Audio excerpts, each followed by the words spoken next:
Colin Price is the Executive Vice President and Global Managing Partner at Heidrick and Struggles. It's a global executive placement firm. I was in Davos for the World Economic Forum and found Colin Price, met him actually in a parking lot where we started this interview. You're listening to the Insight to Action podcast for innovation, and business innovative thinkers. And my name is Dawna Jones. So what I first asked Colin about in this parking lot was about complexity because he has an intriguing angle on it. Colin, I'm curious because you've done an interesting thing with complexity. You may use it to make sense out of some of the things that people cannot make sense of in the world today. Brexit being one of them, The election of Donald Trump being another one.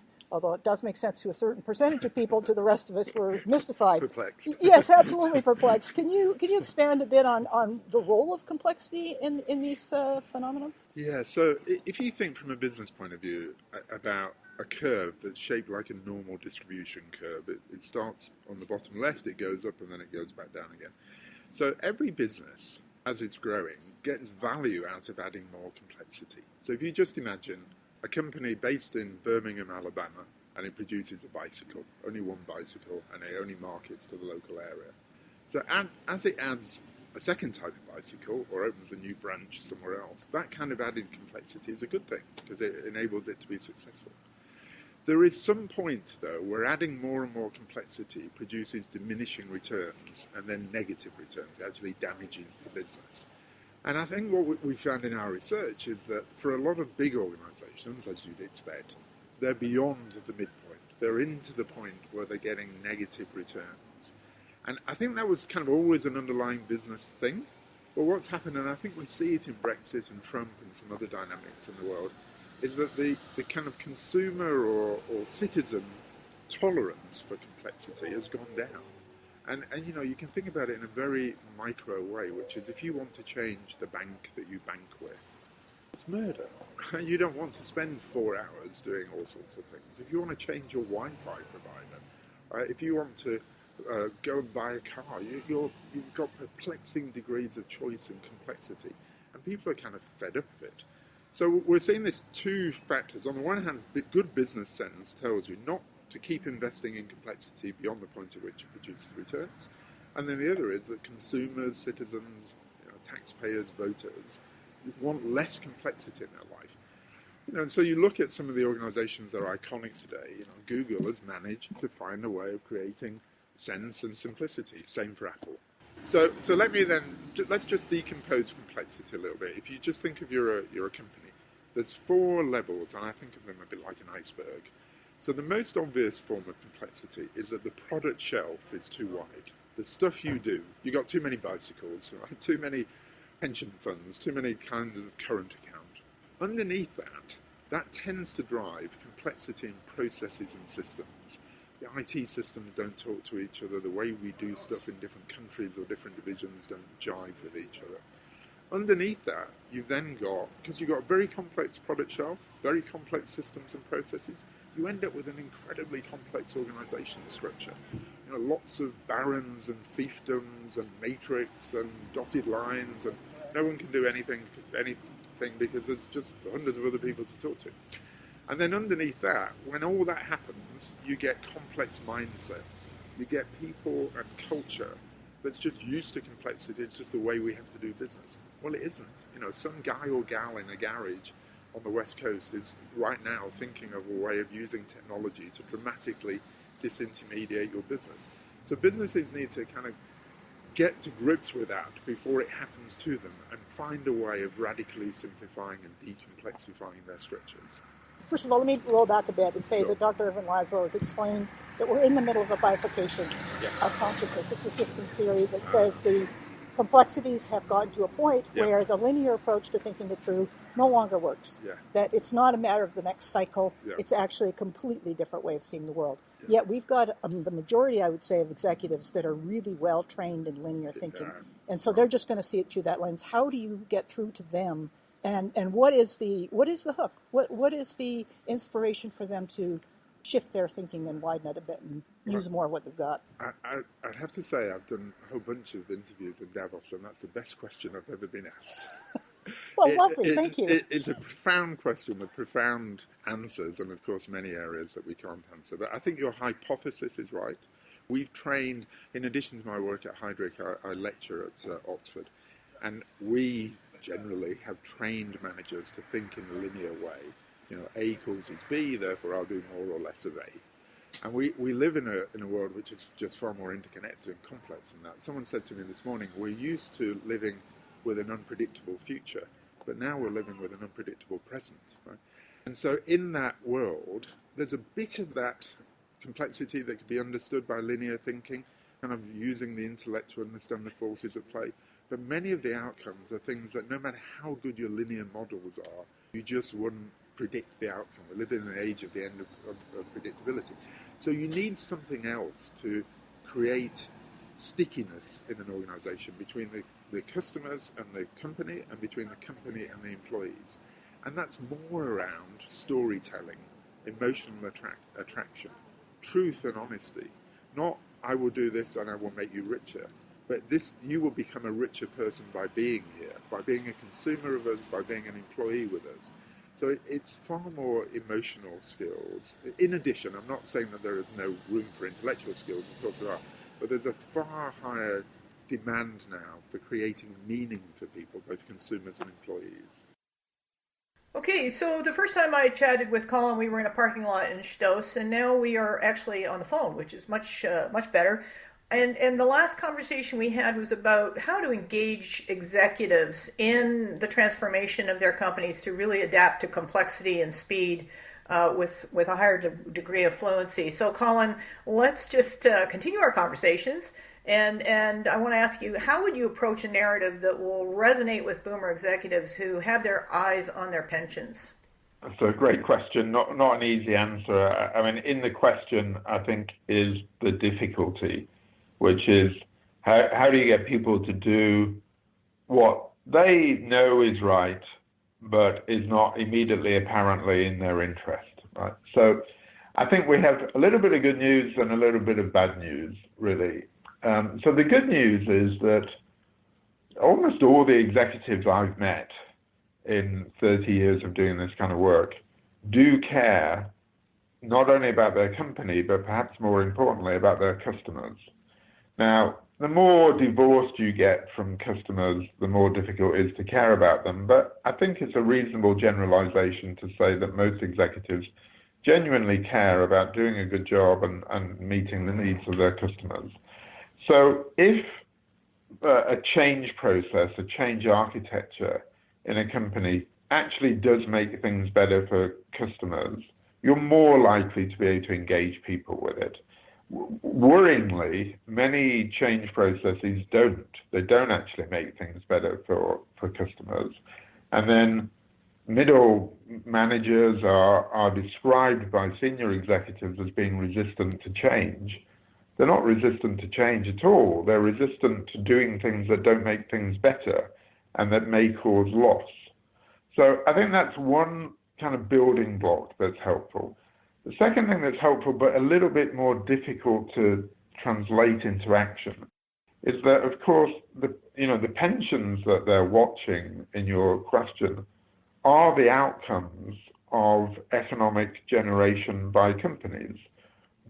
By far the dominant investment portfolio of pension funds is equities, and within equities, it's essentially dividend yield that pays off the pension funds.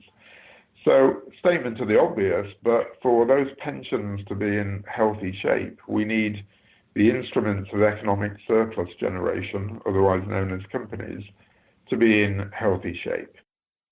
And then you think to yourself, well, fine, but how far off being healthy is the economic performance of companies?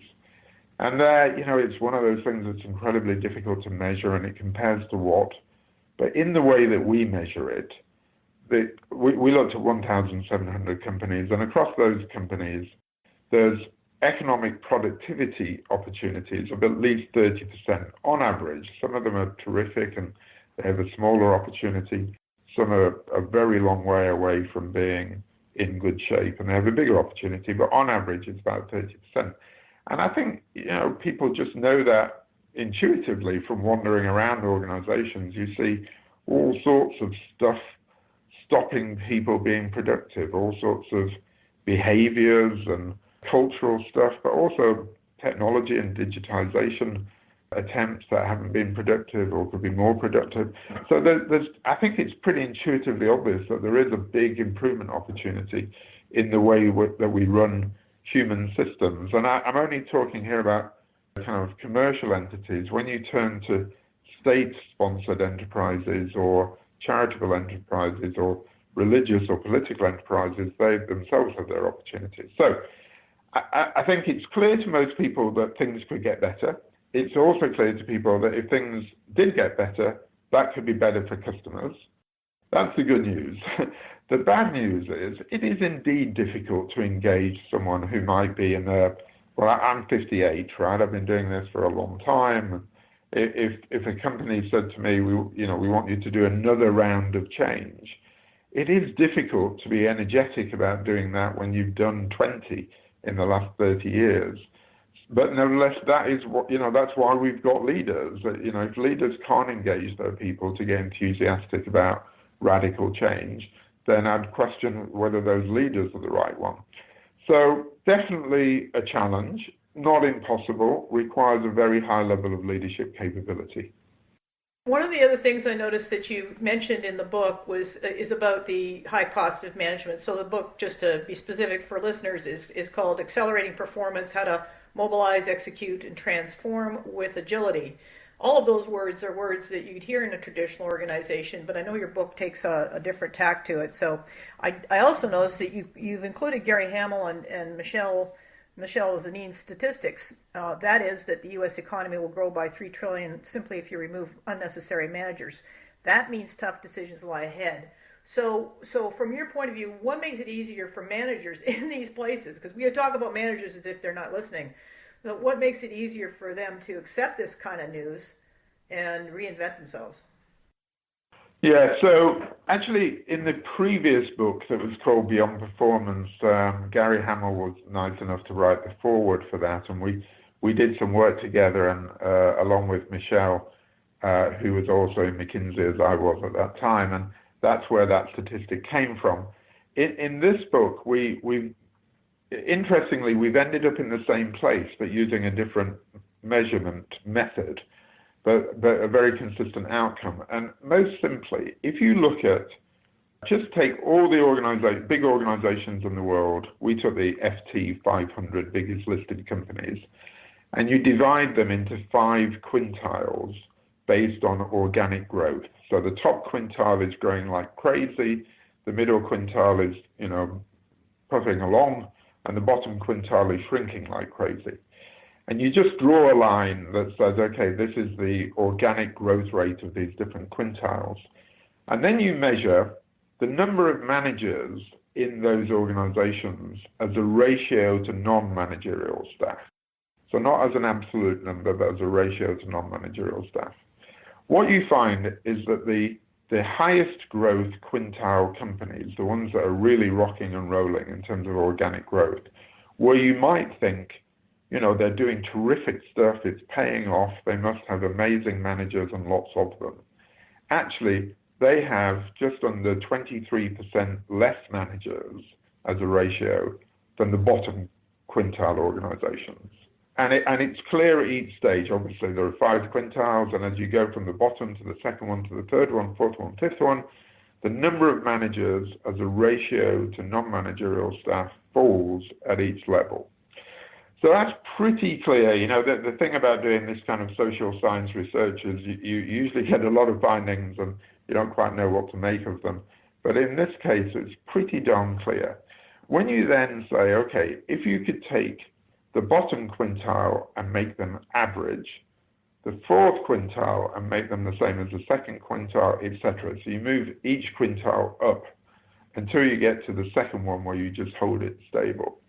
And if in doing that, they could reduce the ratio of managerial to non-managerial employees in the same way, you get to a number pretty similar to Gary and Michelle's number.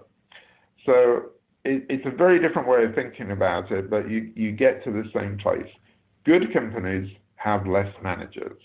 Now, the second part of your question is where the rub lies, which is, okay, I mean, I think conceptually, everyone can get their head around that. If you've got a very capable set of managers, surely you need less of them than if you don't. So then you get into a pretty existential question, which is any organization that's being driven forward with enough pace and urgency will say, well, if we got too many managers and we can take some out, we absolutely should do. And if that produces better shareholder returns, which in turn feeds into pensions and all the rest of benefit for society, generally the rest of society would want to see less managers, not so people lose their job, but so people move into different businesses and we can grow the productive capability of the economy. That's all fine, but when it comes down to the individual, if you're in an organization that isn't one of these superlative performers and someone says to you, we should have 23% less of you, that's highly problematic. So it raises two questions. One, how do you get your managers to be better? You can't just take the managers out and assume it will be fine. The business could collapse if you haven't invested in the capability building to create an extraordinary group of leaders. So there's hard yards to be won first before you get the economic benefit. Second is, even if you can get that done with all the energy and effort and cost involved in doing that, you've then got a real tiger to tackle, because the managers who are there today don't want to have 23% of less, and there will be resistance to that. Now, this is where actually most senior leadership does come in. You can't reasonably expect managers in a large organization to jump for joy at the prospect of there being less of them. But this is why the most senior leaders do need to have a kind of radical view of the future of the organization, which is not just bumping along and doing a bit more of the same. So it is undoubtedly, a huge challenge, but it's also got a huge prize. I've just talked about the straightforward cost benefit of having 23% less people, but the other aspect of that is if you've got less managers, stuff gets done quicker. There are less layers, there's less bureaucracy, less committees, less risk syndication, and greater clarity of decision-making capability. So it's certainly a good place to get to, both from a cost point of view and from an agility point of view.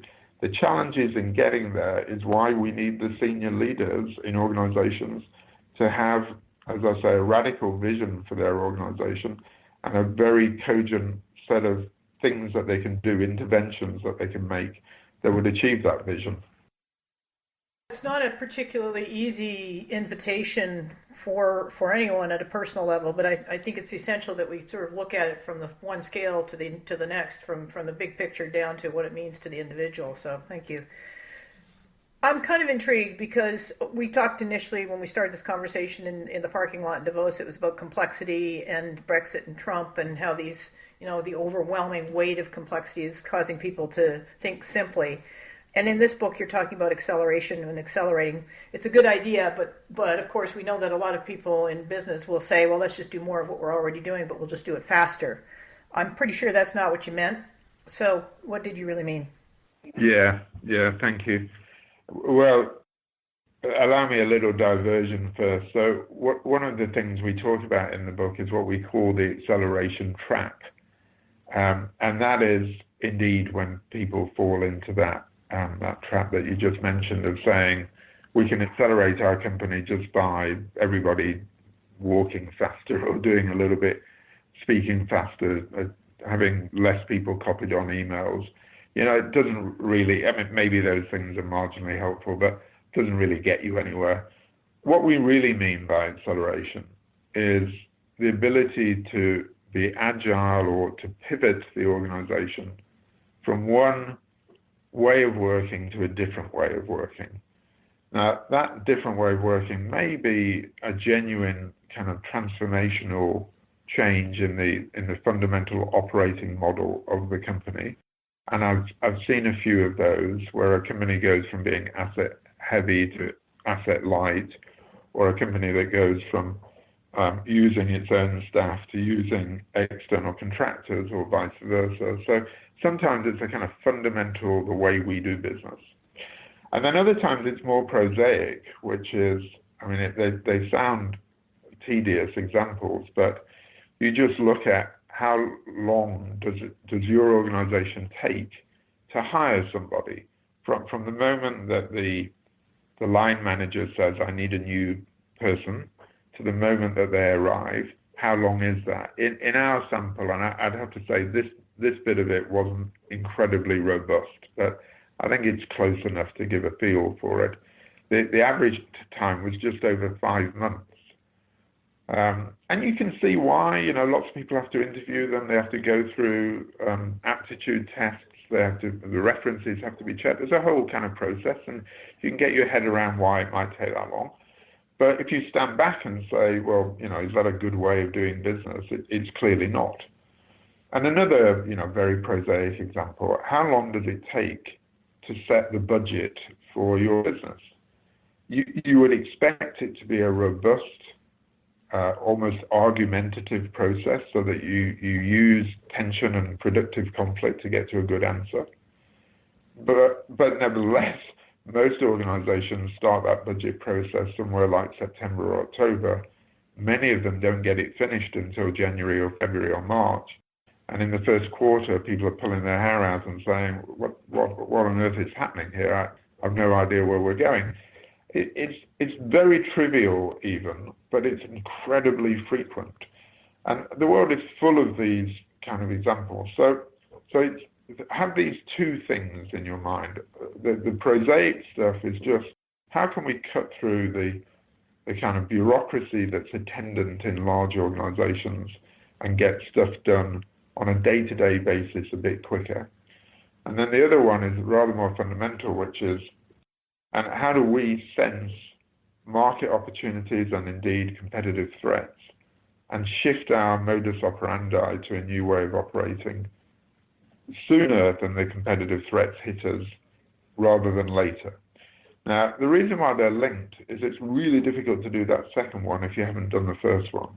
If your normal way of operating is to take months when you could take weeks, or where the average meeting has got 12 people in it, but only 3 people speak, these small behavioral conditioning elements then reduce your capability of pivoting your organization in a more fundamental way. So that's why we use acceleration rather than agility. Agility conveys for me the ability to pivot from one mode of operation to the other mode of operation, and is absolutely critical. And as you nicely read out the full name of our book, we do use the agility word as a kind of kicker in the formula of mobilize, execute, and transform with agility. But it's not just agility. The moment that you require agility, you'll find that if your basic kind of muscle memory of how we do things around here is a very slow and laborious one, there's no point then just screaming at the organization and saying we need to be agile. If you've got 4,000 products and you should only have 500 products, the breadth of that product shelf is just going to slow you down in creating new value propositions. If you haven't integrated technology platforms from previous acquisitions, then forget about participating in the digital revolution. The small mundane things have a profound impact on the larger transformational things. So we mean both of those, but you're absolutely right to point out what we don't mean is just, take everything you do and do it 10% faster because that would be a good thing to do. That's a kind of blind approach to agility. Well, and it also just generates greater fatigue in the organization, both intellectually and intuitively, because people are already trying to understand how complexity fits into all this and how they fit into complexity. So I appreciate that you breaking that down for us. One of the things that came out in Davos was from the Financial Times, I believe it was the idea that complexity is, and we talked about this with respect to linear thinking versus the bigger, wider lens. The risk of assuming that complexity is just a passing cycle. What's your take on that? I've learned over the years to have at least some humility about predictions I remember, I don't know, 30 years ago, people were predicting that the rise in population would lead to a very dramatic consequences, and to some extent it has through climate change.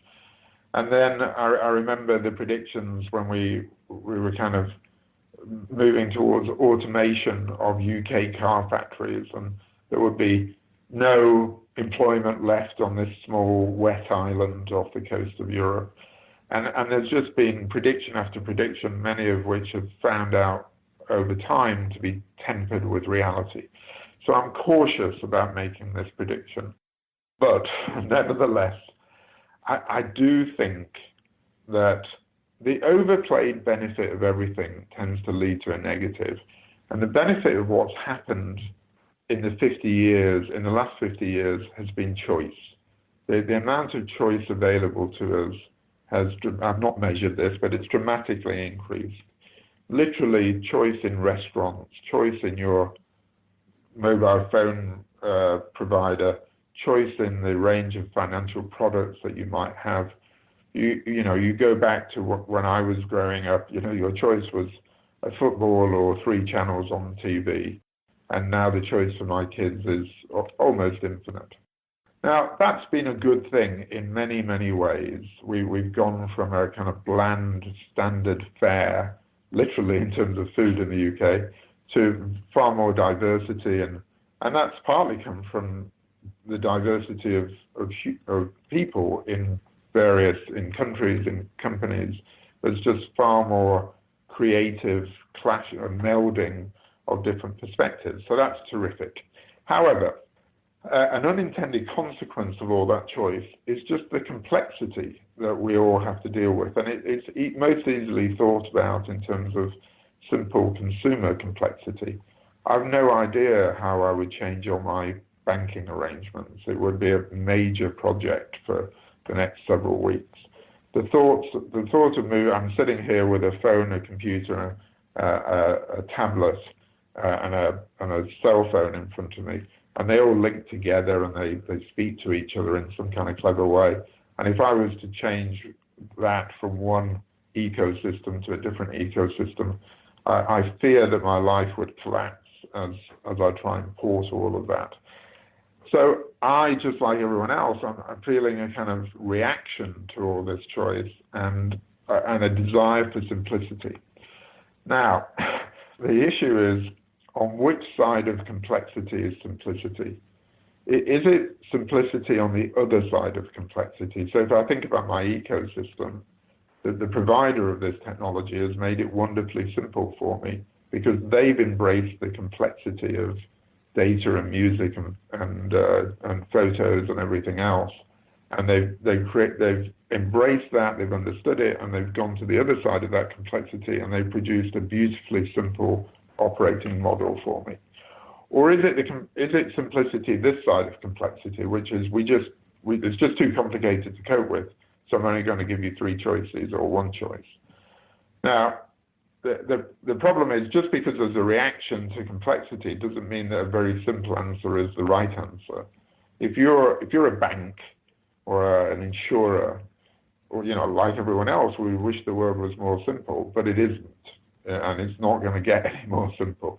Regulator, supervisory environment is going to get tougher and more stringent as we go on. Consumers have more and more active views about what you're doing, not just the products they buy from you, but what kind of company you are. Are you standing behind diversity initiatives? Where do you stand on fair trade? Where do you stand on climate change? Consumers have a legitimate opinion about all of those things. So despite a desire for simplicity, the world in which we operate in is complex, and my bet will be that it will get more rather than less complex. So the trick is not to fall for an easy answer, an easy view of, I just do this one thing and the world gets better, a kind of silver bullet view. And I think in the political world, perhaps we're seeing, some popularist response to simple answers.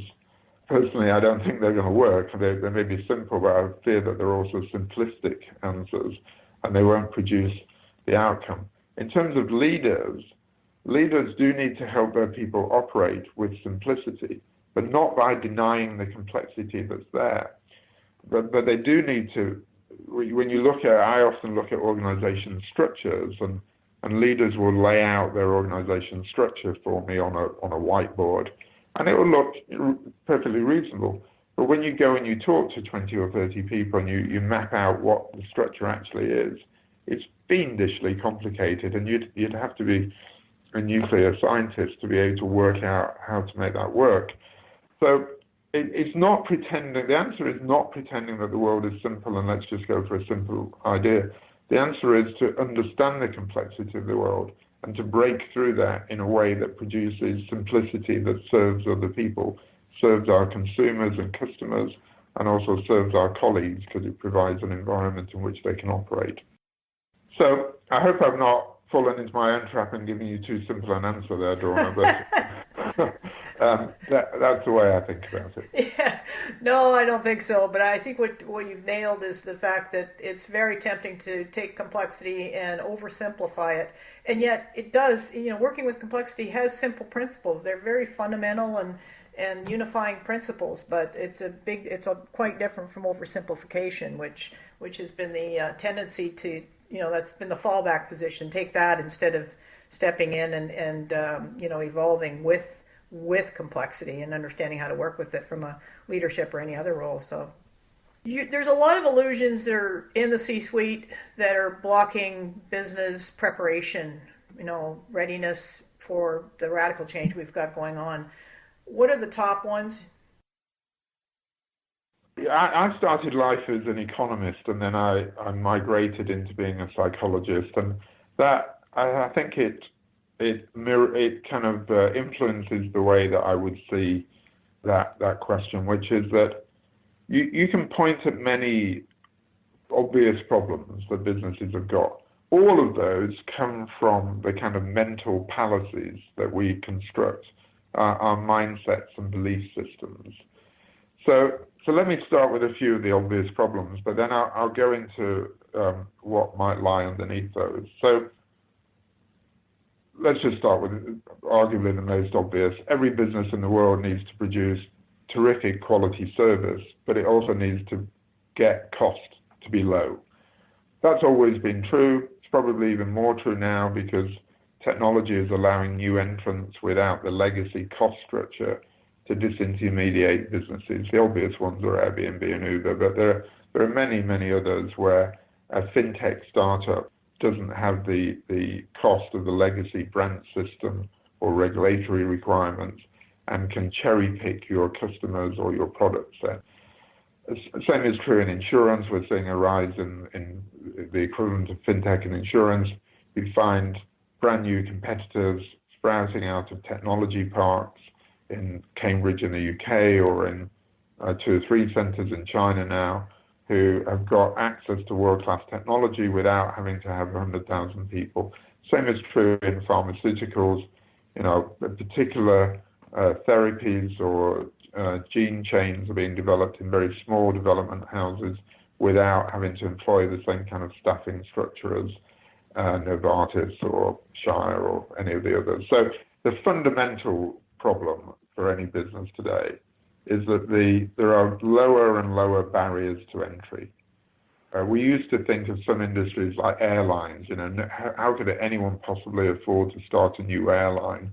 Well, we learned about 15 years ago that was not such a smart way of thinking about it. So any business now is being attacked, not just by traditional competitors, but by crazy new wacky ideas coming from left field, usually enabled by technology. So in response to that, businesses have got 3 fundamental challenges. One is, can we be an attacker? Can we identify value opportunities, profit pools that we're not currently in? And can the elephant dance? Given that we've got 50,000 or 100,000 people, can we create an attacking unit that goes after the profit pools of others? Second question it's got is how on earth do I defend? How do I get advantage from my scale and I don't just end up being picked off in multiple ways. And there are ways of doing that. If you're a larger company, you've generally got a broader product suite. If you can link that together in a way that makes sense for the customer, I was just talking about the technology in front of me, then customers are well inclined to buy an integrated ecosystem rather than a set of monoline offerings. So that's the second challenge. The third challenge is, how do I get my organization, the people in my organization, to move at the same pace as our competitors, current and future, and as of the market? And we know obviously it's more difficult for a big organization to move at pace than a small organization. That used to be okay because it was only the big organizations competing with each other. Now the big organizations are competing with little organizations and they move frighteningly fast, hence the shift to acceleration. Now, underneath those, though, I mean, you could draw out, an MBA student could draw out on a page a pretty good answer to any of those questions conceptually. But what is it that stops us doing that? And here you kind of come to the human condition, which I find is often magnified when groups of people come together. So, how do we respond to competitors who are cherry-picking bits of our business? Well, it depends how we think about the world, right? If we think about them as we're in control, they'll never matter, we end up where Nokia ended up, right? They were perfectly aware of the technology trends and everyone in their garages trying to come up with a solution. They owned the vast majority of the profit pool for mobile phones, and complacency stopped them responding. I think they probably could have had the capability of responding, but they didn't do it because they didn't feel a sense of urgency and vulnerability. So in that sense, what you want in individuals is to be kind of productively paranoid, to worry that someone's always trying to eat your lunch, because in organizational terms, they are. Now, when you get groups of people together, one would hope that complacency reduces rather than increases. However, that's not the case. Generally, our less positive characteristics take center stage. And groups of people, and this has been measured by lots of very good social scientists, including Daniel Kahneman in his wonderful book, Thinking Fast and Slow. When you put groups of people together, they tend to exacerbate the worst characteristics rather than the best characteristics. They spend their time infighting rather than dealing with the enemy outside. So that mental state affects the economic output of the organization. If you look at the need for organizations to move with greater agility, what gets in the way of that? Why can't we just have shorter meetings with less people in them and more authority for decision making?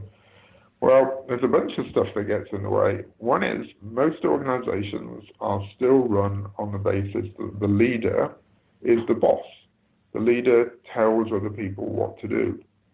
The idea of servant leadership, that the leader is there to help his or her followers achieve more impact, is often spoken about, but infrequently actioned. And that command and control mental model roots people to, I won't move unless the boss tells me, tends not to be a great formula for winning in a competitive environment. So I think kind of we've seen the enemy and it is us. It is not the circumstances we're in. They are competitive, and we compare them to 50 years ago and we say it's incredibly competitive today. People in 50 years' time will be looking at these times today and say, gosh, how slow and comfortable that was. So that's just a concept. What needs to be different is the way in which we conceptualize the world in which we operate and the way in which we think about human systems. And that we have got a lot of learning to do. Yeah, I couldn't agree with you more. I appreciate the mention of leadership because from my point of view, the leverage point for all of this transformation, business sustainability, is a much higher level of leadership. So can I ask you to offer some tips for executives or emerging leaders on just how to become more fluent with complexity, more fluent with these pivots, that we're talking about, both at a macro and a micro level, and how to really be quite comfortable with the speed that you just mentioned. Yeah. So this is going to sound like the wrong side of complexity, because it is very, very simple, but in my view, it's profoundly difficult to do. So in our research, we were really interested in, well, we actually tried to answer 4 questions. The first question was, what enables some organizations to win when others lose? And the answer to that is they adapt to their environment better. Fine. So question number 2 is, well, how do they adapt to their environment better? What do they actually do that enables them to do that? And we identified a set of drag and drive factors. And these drive factors are what enables an organization to react quickly. And they're things like being intimately, almost obsessively connected to your customers' needs, about having simple organizational processes rather than complex ones. So we looked at those, and then we still said, yeah, good, but how come some organizations are good at doing those when others aren't? And we identified 4 kind of, we call them recipes, but they're archetypes, or ways of thinking about how your organization might win. And so one recipe is to be a customer intimate. Another recipe is to be a talent magnet. And the winning organizations seem to be quite clear what their recipe was. But then the 4th question, kind of 4 levels here, was to say, yep, all good. Why are some leaders good at doing that and other leaders clearly aren't? And so we got to this question. It took about 2 years to get there. And what we found, what we hypothesized was that the leaders in the top quintile organizations that I referred to earlier, organizations that are growing organically very quickly, do different things than the leaders in the slow growth companies that they're actually shrinking quickly. We were wrong in that hypothesis. They don't do different things. When you measure what they do, the overlap is far, far greater than the difference. They all work hard to get the right people on their teams. They all clarify vision or direction, whatever they choose to call it. They all try and work to a set of values, etc. All these kind of playing cards in the armory of leaders, they all try and do, whether they're in the high growth or the low growth companies. So what is it that's different? The difference is that the leaders in the high growth companies are better at doing those things. Okay, that's kind of a bit of a truism. What enables them to be better? What we found was one thing, which is the ability to self-reflect and self-correct.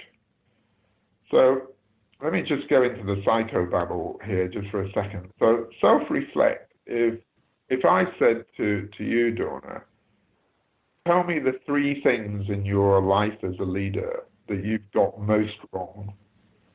You would, if you're typical, and we did this on thousands of people, you would tell me 3 things. They would be true, they would be authentic, and they would be quite distant in time.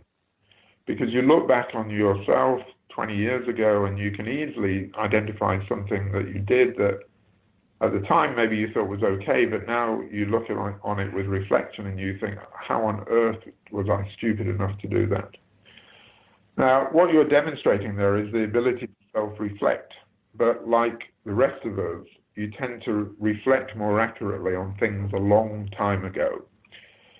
Now, as you get closer to today, let's take it all the way, which is you do something. You're in a meeting with a group of peers, or you're having a one-on-one meeting to discuss performance, and you do something. You do a leadership act. You raise your voice, you lower your voice, you state a fact, you confront an opinion, whatever it might be. But your ability to spot that wasn't quite the right thing to do while doing it, and then self-correct. So that's the self-reflect bit. And then self-correct is the ability to have a broad enough repertoire that you say, hold on, this isn't quite right. I'm going to shift from A to B. That's what determines great leadership. Now, it sounds stupid. It sounds incredibly simplistic. But there are two big challenges in it. In the first one, the ability to look at your own behavior and say, I haven't quite got that right, not 20 years ago, but right now, that requires deep humility. It requires a learning mindset. It requires an orientation that says, I'm not always right. In fact, many of the times I'm wrong. And I'm on a journey to get better as a leader. And it's not a case of persuading other people to do what I tell them to do. It's a case of me finding in myself the thing that can be most helpful to other people. So that level of humility and questioning is sometimes evident in senior leaders and is sometimes missing. And then the second bit of it is the ability to correct once you've reflected. And that requires a broad repertoire. If you've raised your voice, it requires that you know how to influence by lowering your voice. If you've confronted an opinion, it also requires that you know how to influence by building rather than confronting. And that range or repertoire of behaviors tends to narrow as you get to the more senior roles. Interestingly, I think we have an imperfect way of measuring this, but in our analysis, it tends to narrow as you get towards chief executive level, as the roles become more and more specialized. But at the very top, general manager, chief executive, chairperson, it tends to broaden again as you interact with a very varied group of stakeholders around you. So what I'd say to any leader that's trying to be exceptional is cultivate those two, we call them the two wings on a bird. So neither one is more important than the other. You can't fly without both of them. But cultivate both of those. Cultivate the ability to self-reflect in the moment, and maybe that's a bit difficult to start with, but then reflect on last week, and then reflect on yesterday, and then reflect on 2 hours ago. But really challenge yourself and say, what could I have done better? And if your answer is nothing, you're asking the wrong person, right? Have a hard look in the mirror and really think about what you could do to tune up your capability. And then think about, is your repertoire too narrow? Do you have a particular strength in being challenging, productively confrontational, tough-minded? Terrific. But do you have a corresponding weakness in building, creating coalitions, creating engagement? And if the answer is yes, then pay some attention to your own development needs. So I'd say it's not, spend more time with your team or have the vision written on the wall. Those things, to be honest, are not that difficult to work out, and most managers know what to do. It's your ability to do it that requires more work, and that's a deeply personal journey. It certainly is, and I really appreciate the insight that you've brought to that, because it goes back to what I've been saying for quite a while now, that is that we are the people we've been waiting for the answers, but we just have to go much, much deeper than we have so far. So I think that's the opportunity that complexity provides us with, and this accelerated disruptive change. It sort of says you can't stay where you were. It's a huge invitation to go deep. So thank you. Excellent. Good. Colin, anything else you want to add? The book is out. It's in the regular places. Anything else? Any other information you care to share with the audience? Well, thank you for the opportunity, and thank you for mentioning the book. It is very helpful to me. I mean, the only other thing I'd say is that this is a noble cause, right? This is a genuine. I don't mean the book. I mean this conversation and your other conversations, a genuine investigation into what makes human systems effective. We run our planet by human systems. All wealth is created by groups of people doing things. All hospitals are run. All drugs are invented. All charities are staffed by human systems. And I personally believe they are fantastically underperforming. There's a very big gap here for us to deliver better outcomes for our children. So, this is a new science that we're working on.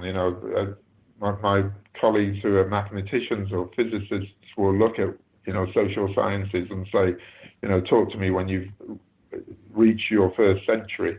we're maybe 50 years into this, so we're absolutely in the foothills of science. But I would say that when I started this work 30 years ago compared to today, we know a lot more today. We felt in our bones 30 years ago that if you can get the behavioral stuff right, performance would follow, but it was just an opinion. Now we have terrific empirical work done to a forensic standard, and we know that if you get the people stuff right, performance is more likely. What we don't know is how to do that, right? We're still developing the data mining and statistical tools that allow us to isolate which variable makes the biggest difference. I'm not sure we will know it in the remaining 10 or 20 years I'll be working, but it's a hugely important question, profoundly important question. It determines the education we'll give to our children and the healthcare we'll provide to our parents. So I congratulate you for being authentically engaged in this topic, and if I can help again in the future, I'd love to. Well, thank you very much, and I will definitely take you up on that. For the benefit of our listeners, I think what I'm going to do is suggest three things. One, The Systems View of Life by Fritjof Capra maps out the systemic evolutionary theory that really explains just what you just finished saying. It's the empirical stuff, how it all relates. So that's the most comprehensive book. It's his most recent book. It was published last spring. I'd also encourage people to go to What is Reality, the first interview in this podcast series with Ervin Laszlo, where he explains exactly what you just finished talking about, Colin, where the linear trajectory of evolution in the humanity system is collapsing and opening up space for us to be far deeper, far more co-creative, to really design what we want. And so that's in the first interview called What is Reality. And there's a third one that I would also suggest, and it's the principles that drive companies to, in other words, it's how to work with complexity in a more intelligent way, and that's basically drawing on the principles of the planet, the principles that have been in play for 4-point-something billion years on the planet, and that's the interview I did with Jay Bragdon called Companies That Mimic Life. So 7 companies, publicly traded, who have incorporated the principles of nature into their cultural DNA. So those are 3 sources I would suggest for everyone. So Colin, thank you very much for being on the program. Thank you, Dawna. What I appreciate about this conversation with Colin Price were a couple of things. First of all, the insight on complexity and why that's pressuring people to search for simple solutions. And that's in juxtaposition with the reality that complexity does operate by simple principles, but it is not accomplished through oversimplification. So you're looking for easy answers. You actually do have to go deeper, understand those things. I think we've said that. So my name is Dawna Jones. As the host for this program, you'll also find my work on From Insight to Action or through LinkedIn, Dawna Jones, if my website's down, which it appears to be at the moment, sadly. At any rate, my work is largely about consciousness shifting skills so that leaders are equipped for complexity. It's about bringing deep insight into organizational and personal transformation. So I thank you very much for participating and listening in on the program, and I hope that you'll subscribe to the series. Thank you very much for joining me.